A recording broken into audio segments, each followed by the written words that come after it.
Hey everyone, in today's video, I am going to show you how to use Read AI with Google Meet to automatically record, transcribe, and summarize your meetings. So let's get started. First, go to readai.com and sign up using your Google or Microsoft account. Once you are logged in, you are now land on the Read dashboard. Now you have to search for integration button at left side and connect your Google Calendar with it.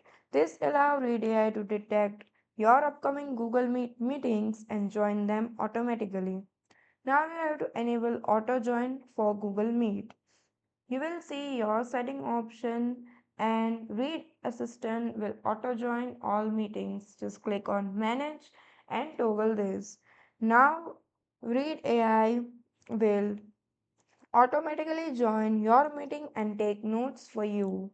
When the Google Meet meeting start, the Read AI bot will join as a silent participant.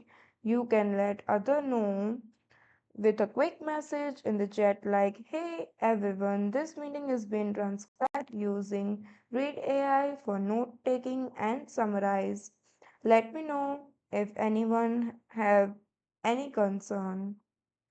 After the meeting ends, Read AI will email you a summary with key points, transcripts, speaker analytics, and follow-up action. You can also go to your dashboard at read.ai to download or share the results. And that's it with Read AI. You will never have to worry about taking notes during a meeting again. So thank you for watching.